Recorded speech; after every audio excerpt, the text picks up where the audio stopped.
Most people overcomplicate training. 4 exercises that force your entire body to work together is all you need to build real, usable strength. And the first one does what you usually need 3 or 4 separate exercises to accomplish. The pike push-up loads your shoulders, engages your chest, works your triceps, and activates your serratus anterior, the muscle that stabilizes your shoulder blade and keeps your shoulder joint from grinding when you press overhead. One movement. Your entire upper body pushing system fires at once. This isn't isolation work. This is your body learning to generate force the way it's designed to, with everything working together. Chest press machines separate your chest from your shoulders. Shoulder press machines lock your arms into a fixed path. Tricep extensions ignore everything else. The pike push-up forces all of those muscles to coordinate under one movement. Your chest assists at the bottom. Your shoulders drive the press. Your triceps extend your elbows. And your serratus keeps your scapula stable so your shoulder joint doesn't take all the stress. That's the kind of strength that actually transfers to real life, like pushing something heavy overhead or pressing a door open with force. And this is building the shoulder stability you'll need for a movement coming up that ties everything together in a way single muscle exercises never could.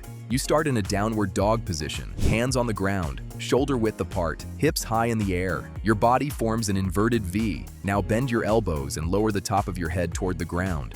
Your elbows should track slightly forward, not flare out to the sides. Push back up. If your shoulders aren't strong enough to control the descent yet, that's fine. Lower yourself as slowly as you can, then use your legs to push back up to the start. You're still building the eccentric strength your shoulders need. And here's what nobody tells you. The strength you build in the bottom position of this movement is what protects your shoulders when you're reaching overhead in real life.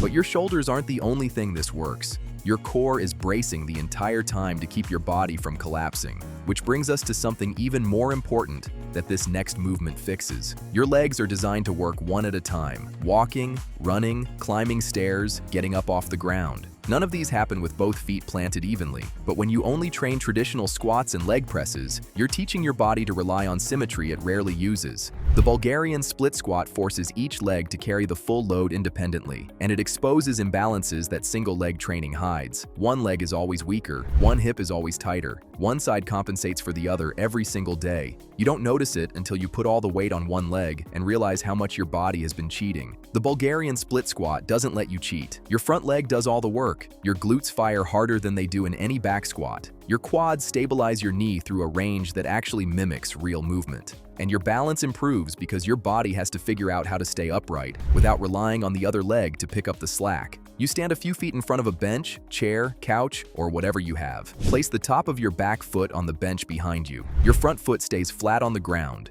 heel down. Now lower yourself until your front thigh is parallel to the ground.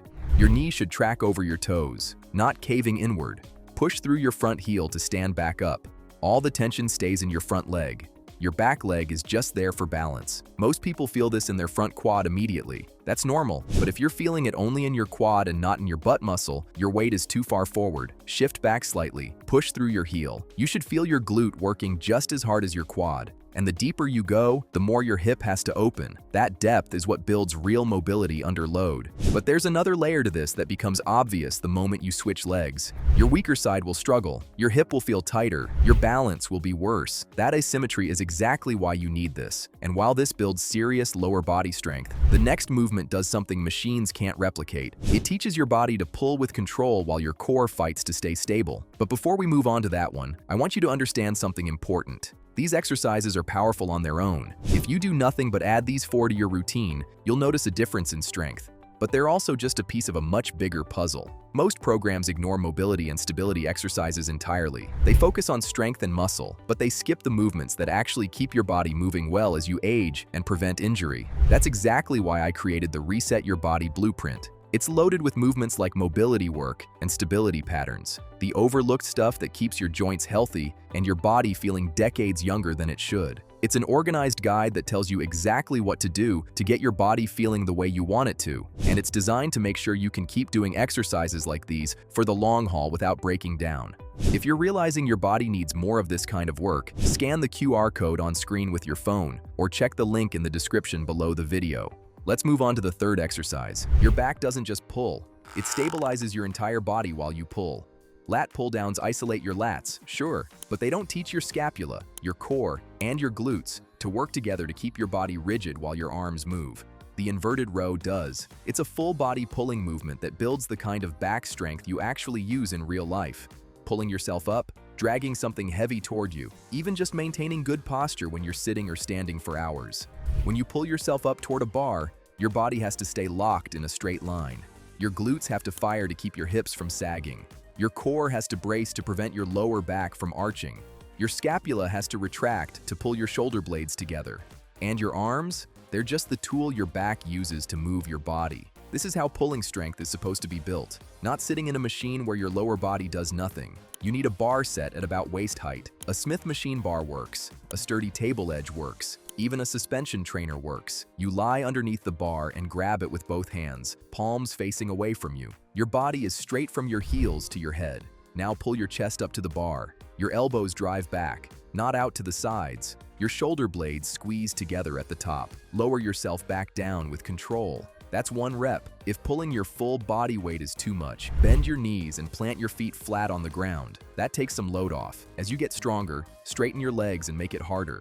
The key is keeping your body rigid the entire time. No sagging hips, no arching lower back. Your body moves as one piece. And this is where things get interesting, because the movement coming next ties everything together in a way that builds endurance, core strength, and coordination all at once. Also, I forgot to tell you earlier, but I have a free newsletter where I send out weekly information and tips about fitness. If you want to be a part of that group, the link is in the description below. Your core doesn't just hold you in a plank. It controls movement while resisting rotation, extension, and collapse. Mountain climbers force your core to do all of that at once, while your legs drive your heart rate up and your shoulders stabilize your body weight. This one movement builds endurance, core strength, hip mobility, and shoulder stability. And it does it in a way that mimics how your body actually moves, dynamically, under fatigue, with your entire system working together. Most core exercises are static: planks, hollow holds, dead bugs. They're valuable, but they don't teach your core to stabilize while your body is moving fast. Mountain climbers do.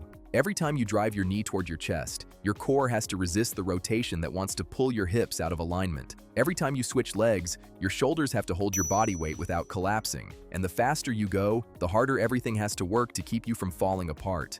You start in a plank position, hands directly under your shoulders, body straight from your head to your heels. Now drive your right knee toward your chest. As you extend it back, drive your left knee forward. You're essentially running in place while holding a plank. Your hips stay level. They don't pike up, they don't sag down, and they definitely don't rotate side to side. Everything stays locked in neutral while your legs move. If you feel this only in your shoulders, you're holding too much tension in your upper body. Relax your traps slightly and engage your core more. If you feel your hips bouncing or rotating, slow down. Speed comes after control. And once you have control, the speed is what builds the endurance that carries over to everything. Your legs burn, your core shakes, your shoulders fatigue, but your body learns to keep moving when it wants to quit. That's the kind of conditioning machines can't give you. 4 exercises, your entire body working as a system. That's how strength is supposed to be built. And if you want the full system that makes all of this work even better, check out that Reset Your Body blueprint in the description.